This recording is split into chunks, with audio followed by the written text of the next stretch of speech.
You're listening to the Rosenfeld Review. I'm Lou Rosenfeld, your happy host. My guest today is Chelsea Mauldin, co-founder and executive director of the Public Policy Lab and speaker at the upcoming Civic Design Conference, a virtual conference taking place November 16th through 18th, produced by a company called Rosenfeld Media. Hope you've heard of it by now. Chelsea, welcome to the Rosenfeld Review podcast. Thanks so much, Lou. Glad to be here. So I want to jump right into this space of civic design, this intersection of design in the public sector. Now, we started thinking about putting on this conference close to 2 years ago. It was an exciting time, certainly in the States. We had an election. And there was certainly a lot of excitement in the States that there was going to be more investment in providing good services through government channels to citizens and other people, at least in the United States. And like everything else, everything has been up and down. Everything has been full of uncertainty. The road seems to be rockier and rockier. And I've been thinking about how I should feel as someone not only involved in this space, in this marginal way, at least putting on this conference, but as a citizen of the U.S., as a consumer of federal delivered services, as a taxpayer. And I'm not quite sure how I should be feeling. And I wanted to ask you, as someone who's really in this space, how you're feeling.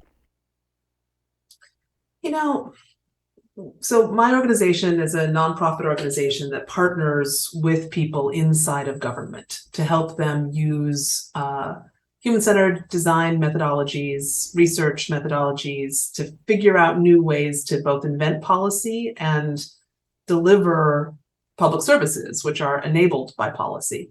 So we spend almost all of our time talking to people who reside inside of government and are trying to figure out how to use the power of the state to deliver value to Americans. And again, my experience has been that those human beings are incredibly hardworking, are incredibly dedicated to trying to do the right thing, are genuinely interested in how government can be a positive actor in the lives of the people of America. So I think that sometimes there's a sort of a cynicism or a dismissal about the intentions or capabilities of public servants, which has just simply not been true in my experience. And I find that to be the case everywhere from policy folks at the top of federal executive agencies and all the way to folks who are frontline staff who are interacting with members of the public. I see almost entirely that the people in those roles are genuinely committed to trying to do good work for people. So I don't feel despair. You're optimistic. I have a lot of respect and regard for people who are working inside of government to try to make positive change. Even in the most direct and specific ways. How do we make sure that kids in America have enough food to eat? Mm-hmm. How do we make sure that people have someplace decent to sleep, which is not on the streets? The people who are interested in those problems, all the way from the top of the policy delivery stack to the folks who are working inside of homeless shelters, are committed to doing good work. And as long as they're committed to doing good work, I don't feel like it's appropriate or reasonable for me to be to not try to match their commitment. Well, I guess would be the way I put it. I'm wondering if in that are some seeds of a better counter narrative to the one I often encounter in the media, and even Well, let me tell you a story. I was sitting at a cafe here in deep blue Brooklyn. In fact, bluer Park Slope, Brooklyn. Even There is bluer than no bluer place. but I was in the South Slope, which is actually the bluest part of Park Slope. In fact, I was sitting at a cafe that our former very left-leaning mayor Bill de Blasio still hangs out at. In fact, I've seen him there so many times I can't count. Anyway, I was wearing the very shirt I'm wearing right now. It's my GovLoop t-shirt. And Nice. some stranger walks by and sees it and just starts this whole tirade, uninvited, Mm. about, "Oh, I don't believe that government is any good," and in so many words, and uh, and that he felt, that that was like a reasonable person's opinion to offer. Mm. I don't know, to counter my unreasonably worn T-shirt, but that's a narrative that's been around. That government can't deliver, that government is needs to be drowned in the bathtub, and I just think about your optimistic take, and I'm wondering if you're seeing any level of counter narrative that's taking hold, that's working, that's successful. Um, Sure. Well, it feels to me like we have this problem both with the word government and also the word policy, which is there are many possible ways of understanding that word. Like government can mean elected officials, elected politicians. And, in this country, we both elect members of our legislatures, Congress, both houses, state legislatures, city legislatures. It's what's the old joke about America? Americans elect even the dog catcher. We have a huge number of elected roles. And those folks are politicians, and they have both a responsibility to their constituents, but they also have a personal responsibility often to get themselves reelected. Um, Meanwhile, you have executive agencies, the agencies of government that actually deliver stuff. And that's the Department of Sanitation that comes around and picks up your trash. That's the Department of Transportation that paves the potholes in your street, perhaps not as quickly as you'd like, but they're doing it. Like there are operational units of government that actually deliver services. So I think that one thing that happens is people don't like disambiguate between when they're talking about government, are they talking about politicians or are they talking about public servants operating inside of these like functional units of government? Same thing with policy. Like we talk about how we apply design to policy. And policy can mean legislation and statute law, like the laws passed by those legislators. It can also mean the rules and regulations that are developed based on those laws. It can also mean the sort of operational systems that emerge inside of executive agencies, which are essentially the operating systems of different programs, which are nowhere written in law, but nonetheless have to be defined and used to actually deliver on some public policy or public program. So I think part of the problem first is that we don't have specific enough words. So maybe that guy at your cafe doesn't actually hate having his trash picked up, but he doesn't like his elected representatives. I mean, maybe he hates having his trash picked up, although or maybe he doesn't like paying taxes.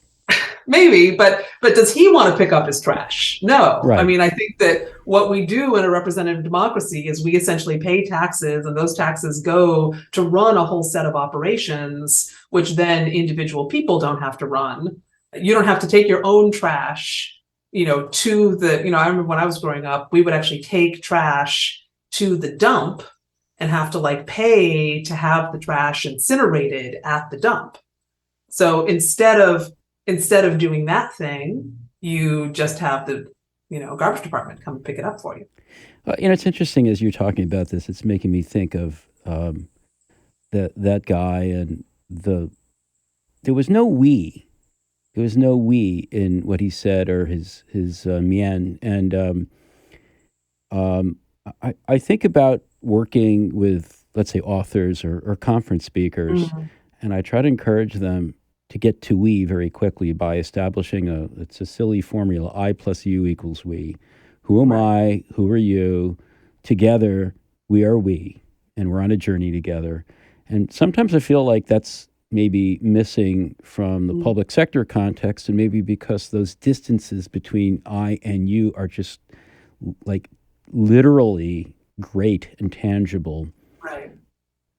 I think there's also I think there are very different American experiences also. Mm-hmm. I also live in the middle of incredibly dense Brooklyn, but I have family members.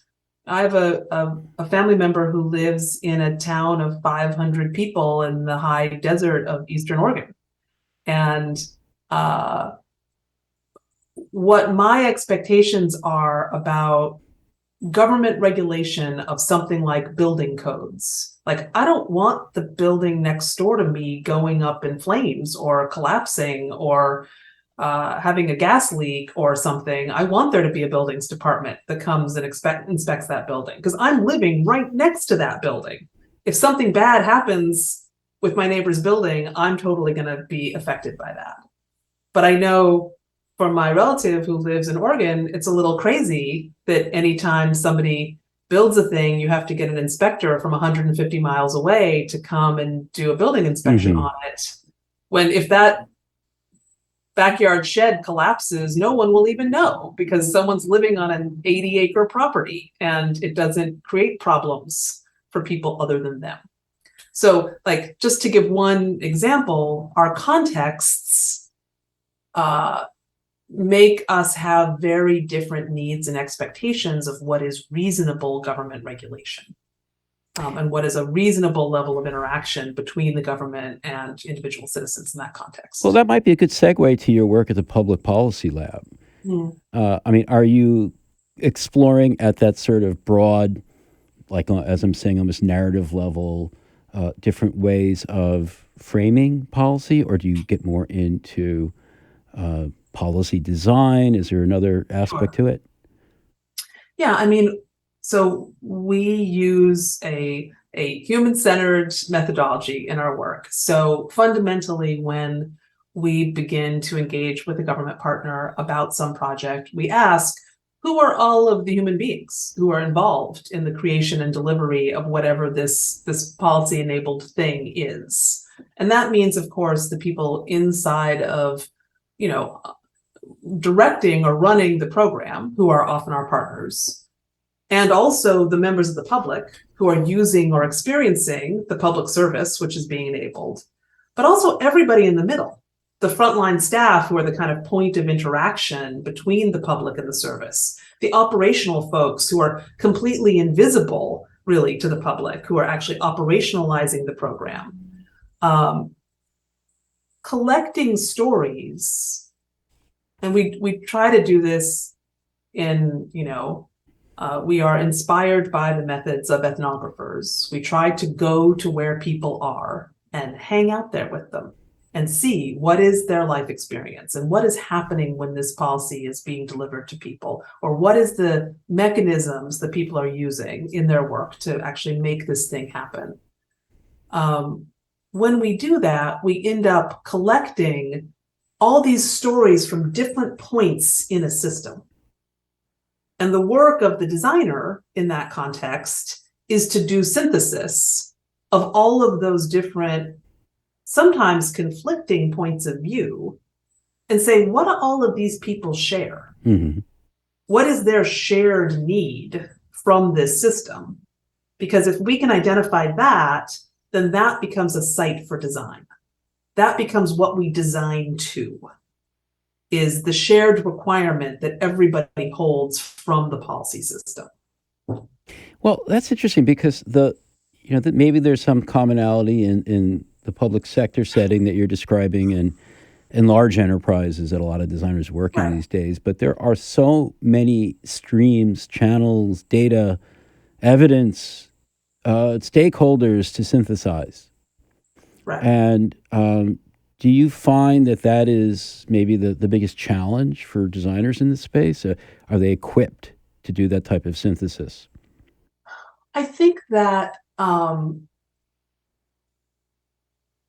order to be equipped, you actually have to have some theory of how you're making a determination about what design concepts or even what space inside of a conceptual universe is the one which is most worth pursuing. So we often talk about this, and I think, other designers in commercial contexts also imagine this as well, which is what's this kind of axis of value versus feasibility. Like a lot of times, if you're looking at some policy-enabled context, you can say, oh, wow, if we could do thing X in this system, it would be transformative for everybody who's using or delivering this service. But wow, that'll take 5 or 15 years and cost billions of dollars if that were to occur. That may not actually be possible. Then there's this thing we could do over here. We could just make this one form a little bit more attractive. Make the space to write in your email long enough that you can actually fit your email into the box. We can do some better graphic design of this form. And that, super easy. Actually, I take that back. Not even always relatively.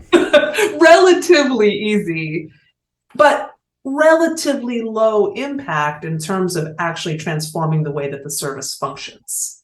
So I think part of that assessment, after the collecting of all of those divergent stories, looking, as design researchers do, for edge cases, looking for points of divergence, looking for the people who are at the extremes so that you get the broadest possible range of stories. Then it's about saying, okay, when we take all of this human data and look at it, what's the stuff in there that both has the potential to deliver the most value while being within the zone of feasibility?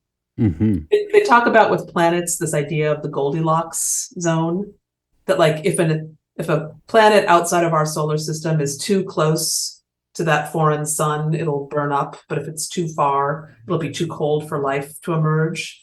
So they're looking for the planets in the Goldilocks zone. And in some ways, we're looking for the projects in the Goldilocks zone. What are the projects that are in that sweet spot of value and viability? Well, about that viability challenge, I think a lot of it comes down to just having the sustainability of a project to weather the changes that are inevitable and often involve stakeholders, whether they be C-level people driven by quarterly earnings reports, or in the elected officials who are potentially running for re-election the moment they've been elected. They've got 2 years to go, perhaps, and they're already thinking about the next election. And they, I don't know that there are any more Robert Moseses to contend with who ultimately can make sure, for better or for worse, that things get done over a long period of time, regardless of the vagaries of electoral politics. Is that sort of challenge of sustaining projects over the long term something that like your lab looks at, or people in this setting looking at in a general way? There's this great quote actually by the sociologist Max Weber, which I don't know how to say in the original German, but I think you got in it. English it's politics is a strong and slow boring of hard boards. So this idea that what happens in the political space is by its very nature systemic. It's about the alteration or manipulation of society's relationship with itself. So it moves at a slow speed. This is also why government is often considered to be risk averse, because governance is a slow business. So politicians may well be making kind of political shifts with the wind, but in terms of actually how public services get delivered, that often is a slow system. So when you're working inside of a slow system, you know that any meaningful change is going to take not weeks or months, but years to roll out. So the way that our team deals with that is we know that we won't see the real implementation of our design products. We will design a thing, but we have to design it in deep collaboration with our government partners, because then we have to leave. Mm-hmm. They're not going to keep us around for 5 years. The consultant's They're going to send us dilemma. off. Right. So we have to design the thing with them so tightly that they internalize it and understand it as we have internalized it and understand it. And then they think deeply with us about how they are going to implement it. So that when we go, it's not like we've been these consultants who have parachuted in and handed them a thing and then we leave. Rather, they have been co-creators of these solutions, and almost, if we're successful, we melt away, and it was as if we were never there. It was their creation. Well, to come full circle, I imagine you also have to arm them with optimism. I have a question for you. Sure. Talking about things that move slowly and like systemic change. Is there a Stewart brand pace layer diagram pinned up somewhere in your office? Sure. There's not one pinned in the office, but there has been one drawn on our whiteboards. So yes, I know it's. And I always. Yeah. Go ahead. I was just going to say, I always tell I like to tell my students at Columbia the story about the pace layers and have them think about how that even applies to product design. And the great famous example is that, like, women's blouses, inexpensive women's blouses, turn over every week at Zara and Mango. There's a new set of them. But toilets, they change in their design almost never, because no one can really talk about what a toilet does or what a toilet is for. And also, the people who purchase toilets are often not the people who use toilets. Developers purchase toilets and install them in homes or apartments. So you have like different kinds of market pressures, even within a design space, push different sorts of products to have different design cycles. There's a great book by Harvey Mollich at NYU, an NYU sociologist who talks about this, who talks about how it is that those kind of pace layers affect cycles of design. Well, I'll during the break, I'll have to describe to you the wonders of the Toto washlet, but it's not a Rosenfeld. But not adopted worldwide. That's right. The thing. Well, it's not a Rosenfeld Review podcast if we don't get to pace layering at some point. And in fact, we got to it before the break with a healthy dollop of Max Weber. That's a pretty good start. We're going to take a quick break. You're listening to the Rosenfeld Review. We're talking with Chelsea Mauldin of the Public Policy Lab. And when we come back, we're going to talk about money. See you in a moment. Hey, it's Lou. Surprise, surprise. And I'm here to let you know that the next Rosenfeld Media book is coming out on November 15th, but you can buy it right now. You can pre-order it at over 15% off. What's the book? Deliberate Intervention Using Policy and Design to Blunt the Harms of New Technology. Written by Alex Schmidt, a person who's got both great writing credentials and is a designer now working in the public sector at the Federal Reserve Bank right here in New York City. It's a book on an intersection that's really important.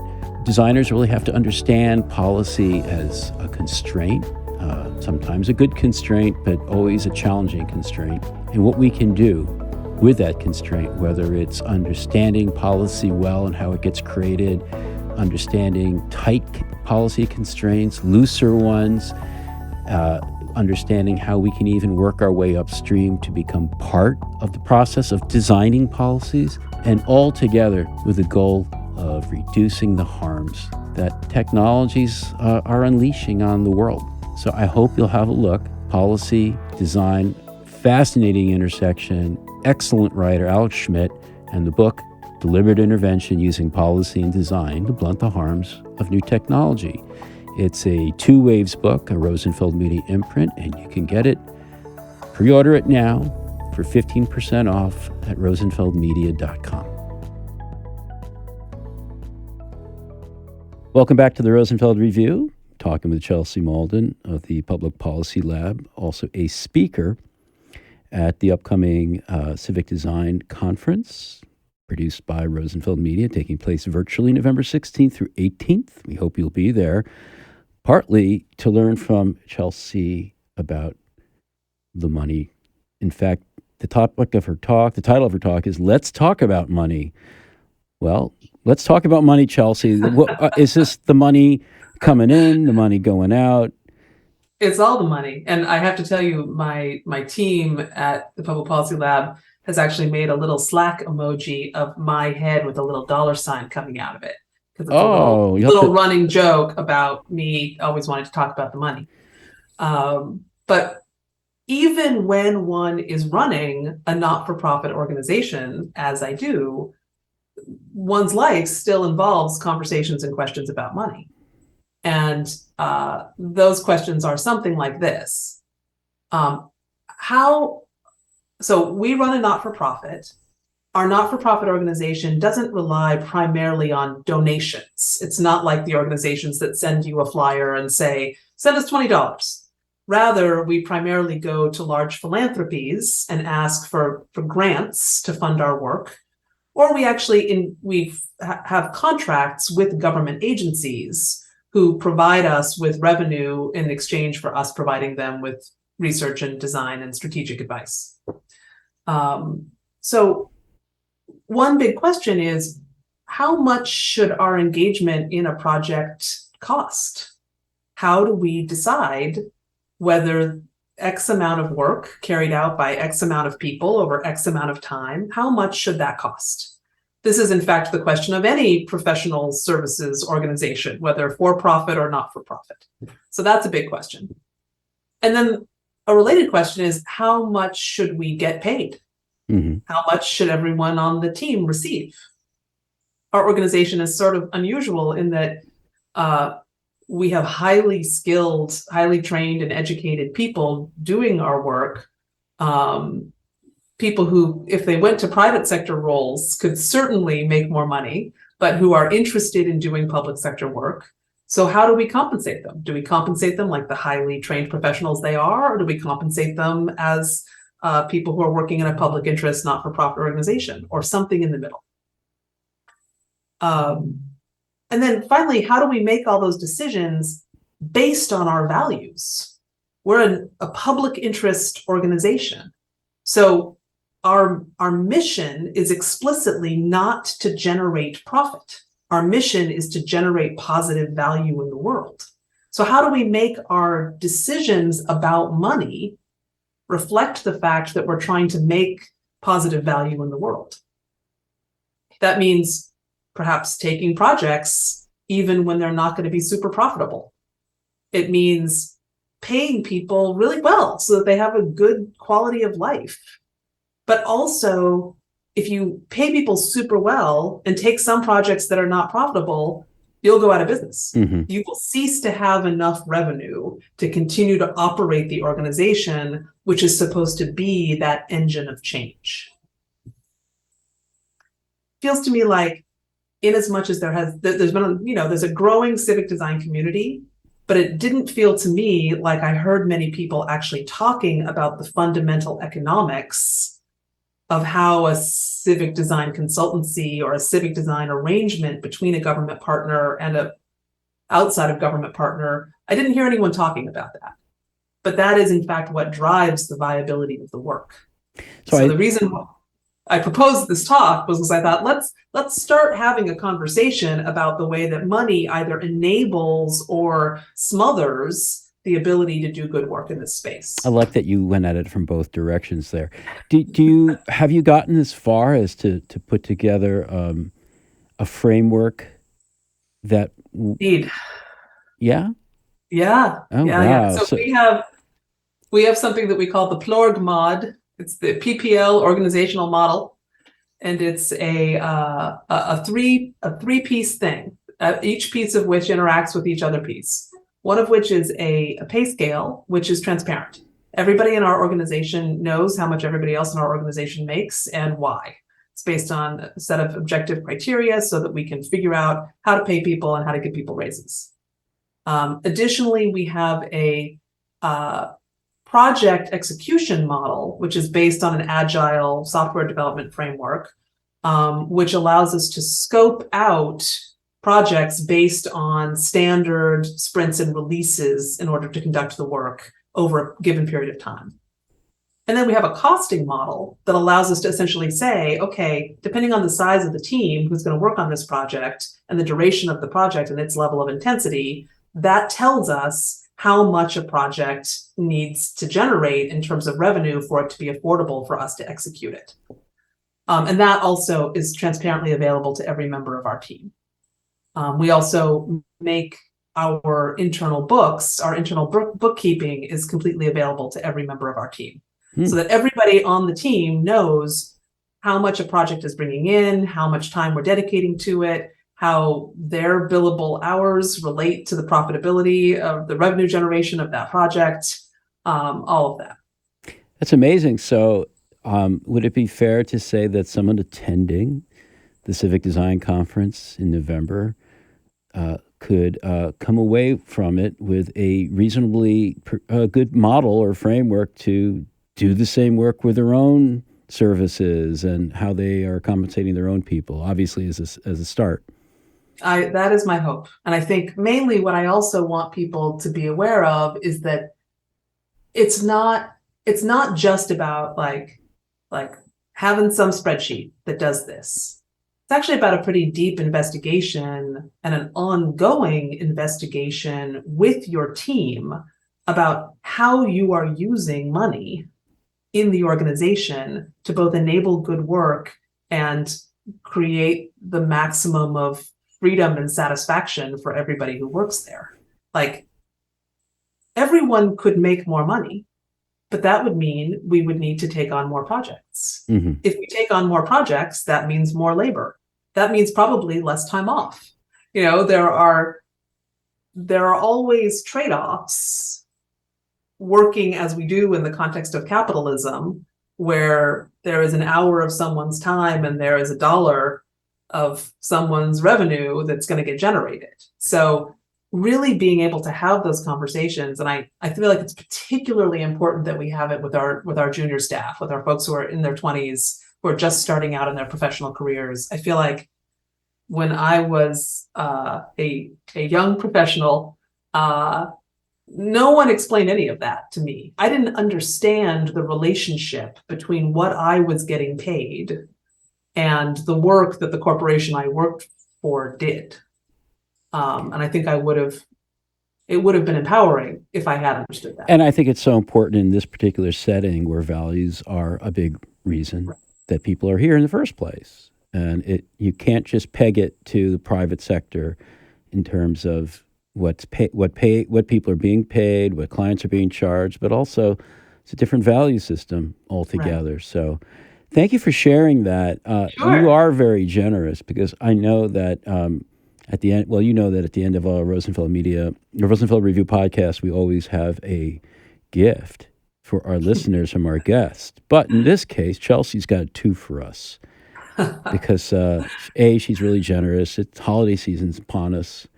And maybe I'm just indecisive, Lou. And maybe she's just indecisive. Okay, well, what do you got for us, Chelsea?